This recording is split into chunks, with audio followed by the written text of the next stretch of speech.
Well, good morning to you all. It's Connor. I hope you're all doing fantastically well. It's the Rumour Mill. It is match day, people. How are we feeling? What are your score predictions? Let me know in the comment section below. I'm going to go with a Leeds 3-1 win to just consolidate our place at the top of the table. We know some of our rivals have got big games today. Burnley going all the way up to Teesside to face a Middlesbrough side who at home have got a good record this season. On top of that, everybody, Sheffield United facing West Bromwich Albion. West Bromwich Albion hurt a little bit, has to be said, by Carlos Corberán leaving them, obviously losing to Derby County 2-1 the other day. So, listen, it's not going to be an easy game for us, but also West Bromwich Albion, I don't know if it's going to be the same West Bromwich Albion, but Sheffield United hurt through injuries. What's happening with Vinny Souza? What's happening with Harry Souttar? We look at Burnley. They looked commanding the other day. They looked authoritative in that second half. They looked completely in control. How will they fare against a Borough side who, listen,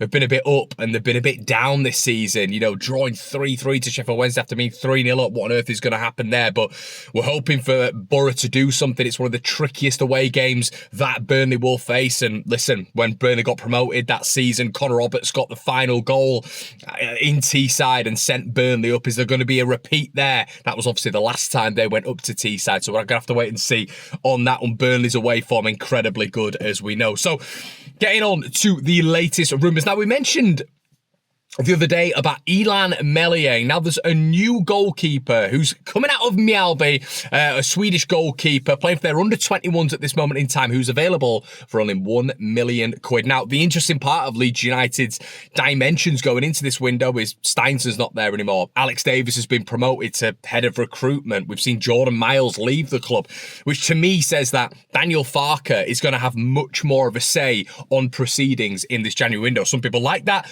Some people don't like that, especially when you're looking at the long-term plan of the club. Will Daniel Farke be here in a year or 18 months' time when you're looking at a goalkeeper who you're hoping is going to be consolidated within this group for the next, 6 months in the Championship and then hopefully in the Premier League as well? Can they make that transition? This is what long-term planning is all about. Now, Leeds interested in a goalkeeper, Noel Tornvist, £1 million, and apparently Angus Kinnear and Leeds United are very keen on him. He's had, I think it's 20 clean sheets he's had 60 odd games. He's got a very decent record. Obviously a name that we've not really heard, we've not really spoken about on the Rumour Mill before, but an interesting name nonetheless. £1 million.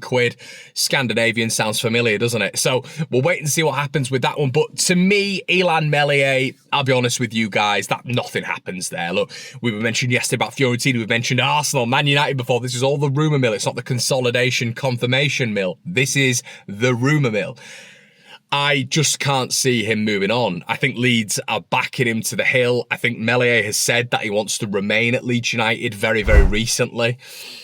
Obviously, we know in the summer when we were relegated, there was discussions about him not wanting to go to Chelsea because he doesn't want to play second fiddle, which is quite funny when we're talking about it now. There was no almost, I want to stay at Leeds and get Leeds back. It was very much, I'm not going anywhere to play second fiddle. So take that as you will. His performances haven't really reflected a fan base who really want to keep him around at this moment in time. Someone commented on my video yesterday saying, what if Illan Meslier watches this video and his confidence goes downhill? I mean, get a grip, genuinely, get an actual grip. If Illan Meslier watches this video, which he won't, but if he was to watch this video, I don't think he's going to be harmed by what I say. And if he is harmed by what I say, we've got a serious problem. A serious problem if a goalkeeper's bothered about a little bit of constructive criticism and potentially moving on for the better of his career. But obviously Leeds interested in Tornvist, £1 million. Apparently Leeds have sent scouts to Mjällby throughout the first part of the season. That's interesting. That's been confirmed by Football Direct as well. It's also been confirmed by their chairman Hansen that apparently there've been big clubs coming and looking at him. So wait and see what happens there. But £1 million, it feels like that's where Leeds are going to have to do a little bit of the business when it comes to the goalkeeper, with Illan Meslier saying he wants to almost prove himself in the Premier League again, which he's been on record as to saying. Oh man, just okay, but just not with Leeds. Please, not with Leeds. But listen, we back him because he's a Leeds player, but do we need to improve in that area? I think, look, we all know that we need to, everybody. I wanted to speak on Junior Firpo. Now, this pre-contractual agreement, which we are now on the 29th, Sunday the 29th, obviously Leeds play tonight. Firpo's not included, obviously, in the squad with injury. It's going to be so interesting how this transpires, because right now he can sign with any club on the continent as of the 1st of January in a pre-contractual agreement. Sam Byram, when he's come in, even though he's not my favourite left back, I have to be honest, as you guys know, and I don't think he's a long-term blueprint of the club, is Junior Firpo. Is Junior Firpo a Leeds waiting and waiting and seeing what happens? I think they are. Why would Leeds not have offered him a new contract with his deal up in the summer? Is Junior Firpo asking for big money? Is he asking for a long contract? He will be. At the age now as well, Leeds have got to be careful. Late 20s. It's going to be so interesting what we do here. I don't think he gets offered a new contract. I think if you're looking at the Premier League campaign with Junior Firpo, we've got to look at two different things. We've got to look at Junior Firpo in the Championship, Junior Firpo in the Premier League. Okay, he surprised me a bit in the Championship, I have to say. But we have got to look at some of these personnel, and what they are in the Premier League in comparison to the Championship is very different. The Premier League is getting better and better and better and better every single season.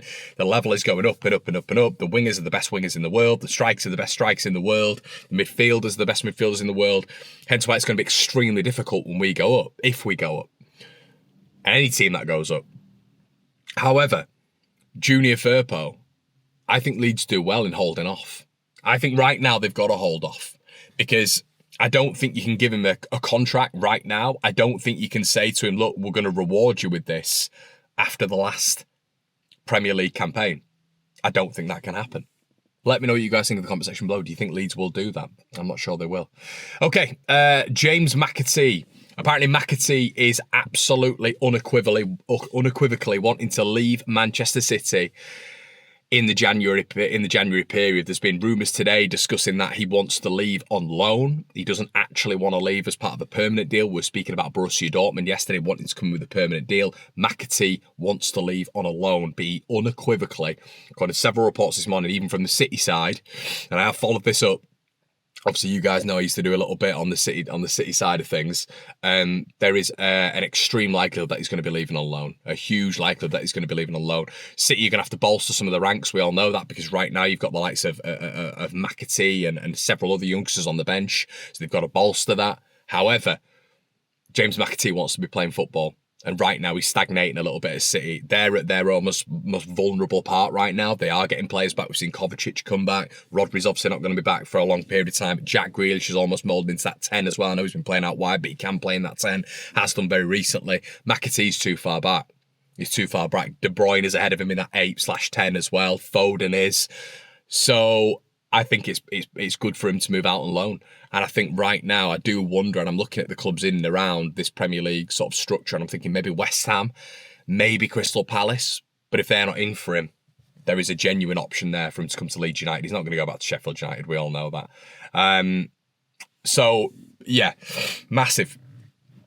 And look, it's a big period for Leeds, a really, really big period of time, but it's a big game tonight as well, and we have to focus on tonight. It's a massive game for the Whites against Derby. Derby have got a decent home record off the back of a good result. It's going to be more of a test than Stoke, but we played Derby, and we took the ball off them for 90 minutes, and they were terrible. That standard cannot drop. Cannot drop. Guys, a little bit of an update as well. I'm not going to be doing a watch along tonight. I'm actually unavailable tonight, but I will be doing an instant match reaction. So make sure you're checking out that. I know you guys always like my post-match thoughts, so I'm going to be speaking on that. Look, Christmas period, you're too busy, aren't you, sometimes? And when you're doing the watch alongs and instant match reactions, obviously you can tell I'm home as well.